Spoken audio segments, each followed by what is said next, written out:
உண்மையில் இறுதியாக இவர் சொன்னது உள்ளத்தை அப்படியே உருக்கக்கூடிய ஒரு சம்பவம்.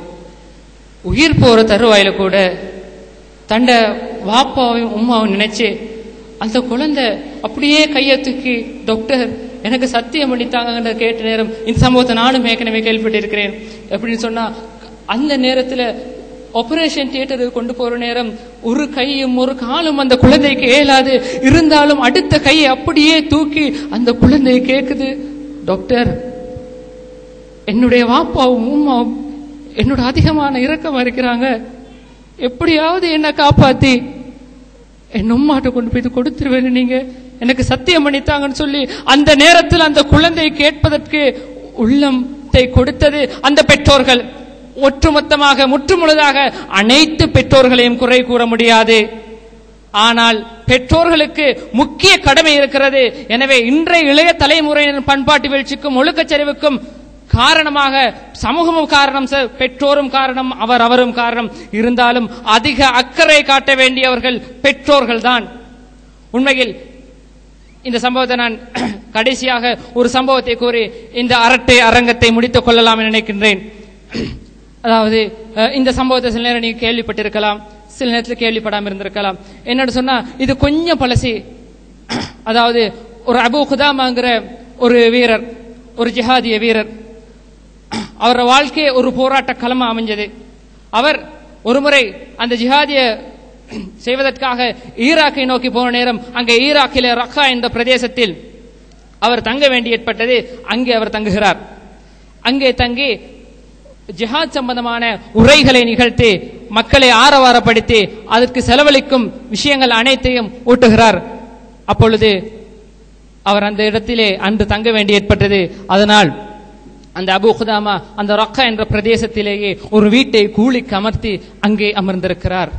அப்பொழுது நடுநிசையிலே இரவு நேரத்தில் கதவு தட்டுற சத்தம் கேட்குது. அப்போ இவர் பயந்து போய் இந்த நேரத்தில் யார் கதவை தட்டுறதுன்னு சொல்லி துறந்து பார்க்கிறாங்க. அங்கே ஒரு பெண் முழுமையாக ஃபர்தா அணிந்த நிலையில் இருக்கிறாள். பயந்து போனாங்க. இந்த நேரத்தில் ஒரு பெண் இங்கே வந்து என் கதவை தட்ட வேணும், பெண்ணே எதற்காக வந்து என்று கேட்ட நேரம் அந்த பெண் கேட்கிறா, நீங்கள் தானே அபூ குதாமா? இவர் சொல்றார், ஆம். நீங்கள் தானே ஜிஹாத் பற்றி பேசினீர்கள்? ஆம்.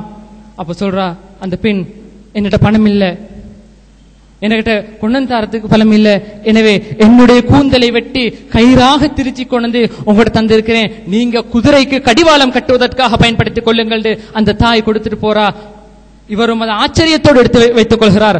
அடுத்த நாள் யுத்தத்துக்காக புறப்படுகிறார். புறப்படுகின்ற நேரம் அணிவகுத்து கொண்டு போய் கொண்டிருக்கின்ற நேரம் தூரத்தில் இருந்து ஒரு சத்தம் கேட்கிறது, அபூ குதாமா அபூ குதாமா என்று. திரும்பி பார்க்கிறார். ஒரு சிறுவன் ஓடி வருகின்றான்.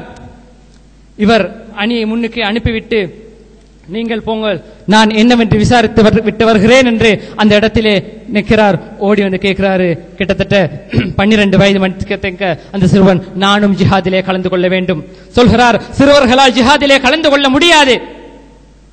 அவன் மீண்டும் மீண்டும் மீண்டும் மடம் பிடிக்கிறான். அபூ குதாமா சொல்கிறார், முடியாது. இறுதியாக ஒரு வார்த்தையை சொல்கிறான். அவரால் அதையும் மறுக்க முடியவில்லை. அபூ குதாமாவே, நான் நரகவாதியாக இருப்பதை நீர் விரும்புகிறீரா? இல்லை, நான் வரத்தான் போகிறேன் என்கிறார். செய்ய வழி இல்ல, கூட்டிட்டு போறாரு.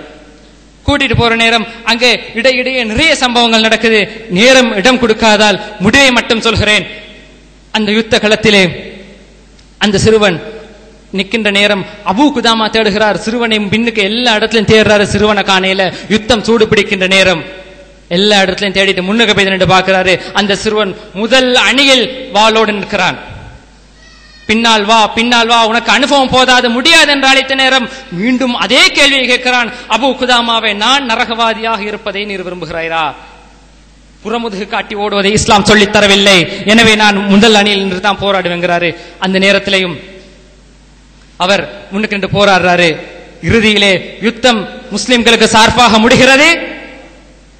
அபூ குதாமா இந்த சிறுவனையே உள்ளத்தில் நினைத்துக் கொண்டிருந்தால் தேடுகிறார். எங்கோ ஒரு மூளையில் இருந்து சத்தம் கேட்கிறது. அபூ குதாமா அபூ குதாமான்னு கேட்க நேரம் ஓடி போகிறாரு. ஓடி போய்த்து அந்த பிள்ளைய அந்த மாணவன் அப்படியே தூக்கி எடுத்து கேட்கிறாரா, என்னன்னு கேட்கிற நேரம் அந்த மாணவன் சொல்றான், எனக்கு உங்களோடு பேசுறதுக்கு கொஞ்ச நேரத்தை தந்த அல்லாஹுக்கு அல்ஹம்துலில்லாஹ்.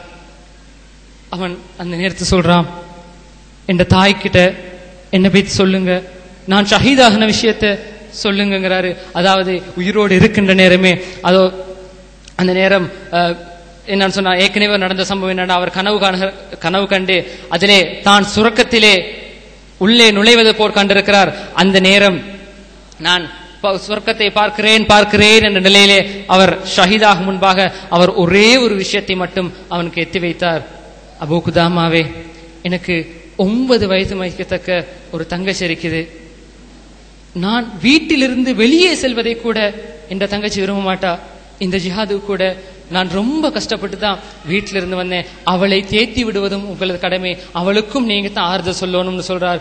இவர் அந்த பையை எடுத்துக்கொண்டு அப்படியே போறாரு. அதாவது அந்த மாணவன் சொன்னான், என் உடுப்புல ஒரு துண்டை எடுத்துக்கொண்டு அப்படியே என் தாயிட்ட கொடுங்க, அப்பதான் என் தாய் நம்புவாங்க நான் ஷஹீதா விட்டேன் என்று சொல்லி இவரும் அதை எடுத்துக்கொண்டே போகிறார். உற்றார் உறவினர்களை தேடி தேடி அத்தனை பேரும் அவரவர் சொந்தங்களை கூட்டிக் கொண்டு போகிறார்கள். அங்கே தனியே நின்று கொண்ட அந்த சிறுமி, என்னுடைய சகோதரனை பார்க்கவில்லையா, என்னுடைய சகோதரனை பார்க்கவில்லையா என்று வாரவங்க போறவங்க எல்லார்ட்டையும் கேட்கிறா. அப்ப அபூ குதாமா அவரை காண்றாரு. கண்ட நேரம் அபூ குதாமா கண்ட நேரம், நீங்க யாரை தேடுறீங்கன்னு கேட்ட நேரம் அந்த சிறுமி சொல்லுது, என் சகோதரன் யுத்தத்துக்கு போனாரு, திரும்பி வரையில எல்லாரும் வந்துட்டாங்க, என் சகோதரர் மட்டும் இல்ல எங்கன்னு கேட்கிற நேரம் அந்த பிள்ளைய சொல்றாரு, உன்னுடைய தாயிடம் கூட்டி போன்னு சொல்லி தாயிட்ட கூட்டி போறாங்க. தாயிட்ட கூட்டி போற நேரம் அந்த பிள்ளை போய் தாயை கூட்டி கொண்டு வருகிறது. வந்த உடனே அந்த தாய் கேட்கிறா, அபூ குதாமாவே, முசீபத்தான செய்தியோடு வந்தீரா அல்லது சந்தோஷமான செய்தியோடு வந்தீரா? பதில் சொல்லல. எது முசீபத்தான செய்தி, எது சந்தோஷமான செய்தி என்று கேட்ட நேரம், கனிமத் பொருட்களோடு எனது பிள்ளை வீடு திரும்பி வந்திருந்தால் அது எனக்கு முசீபத்தான செய்தி, எனது பிள்ளை அல்லாஹ்வுடைய பாதையிலே ஷஹீதாக இருந்தால் அது சந்தோஷகரமான செய்தி என்று சொன்ன நேரம் அபூ குதாமா அல்லாஹ் சொல்றார், உங்களது பிள்ளை ஷஹீதாகி விட்டார் நேரம் அந்த தாய் அல்லாஹு அக்பர் என்று 3 தின சொல்றா. அந்த விஷயத்தை கேட்டுக்கிட்டு இருந்த அந்த குழந்தை அந்த இடத்திலேயே மரணிச்சு விடுது. ஏண்டா அந்த அளவு சகோதரன் மேல அந்த பிள்ளை பாசத்தை வச்சிருந்து உடனே தண்ணீரை தெளிக்கிறாங்க, ஆட்டி பார்க்கறாங்க. அந்த குழந்தையிட மூச்சு பேய்த்தது.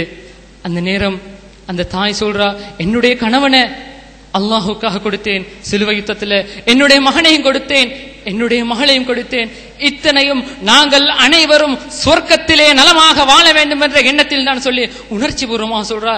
இது போன்ற தாய்களின் பற்றாக்குறையும் இன்றைய இளைய தலைமுறையினர் கெட்டு சீரழிந்து போவதற்கு காரணம். நான் ஒன்றும் இருட்டறைக்குள் இருந்து குருட்டுத்தவம் செய்ய சொல்லவில்லை. உங்களது பிள்ளைகளை ஜிஹாதுக்கு அனுப்ப சொல்லவும் இல்லை. பண்பாடு ரீதியாக, ஒழுக்க ரீதியாக உங்களது பிள்ளைகள் நீங்கள் வளர்த்தெடுத்தால் நாளை இந்த சமூகத்தின் தலைவர்கள் உங்களது பிள்ளைகள் தான் இந்த சமூகத்தின் ஜீவனாடிகள் என்று சொன்னேன். உங்களது பிள்ளைகள் தான் இந்த சமூகத்தை கட்டி காக்க வேண்டியவர்கள். எனவே இன்றைய இளைய தலைமுறையின் பண்பாட்டு வீழ்ச்சிக்கும் ஒழுக்கச்சரிவுக்கும் பெற்றோர்களும் காரணம், சமூகமும் காரணம், அவரும் காரணம். எனவே 3 தரப்பும் தன்னுடைய நிலையில் இருந்து சுதாகரித்துக் கொள்ள வேண்டும், தீமைகளிலிருந்து, பிரச்சனைகளிலிருந்து. அப்பொழுதுதான் எங்களுக்கு தீர்வு கிடைக்கும். இத்தோடு இந்த அரட்டை அரங்கத்தை நிறைவு செய்து கொள்கிறோம். வாஹிரு தஅவானா அல்ஹம்துலில்லாஹி ரப்பில் ஆலமீன். வஸ்ஸலாமு அலைக்கும் வரஹ்மத்துல்லாஹி வபரகாத்துஹு. சுப்ஹானக்கல்லாஹும்ம வபிஹம்திக அஷ்ஹது அன் லா இலாஹா இல்லா அன்த வஸ்தக்ஃபிருக வஅதூபு இலைக்.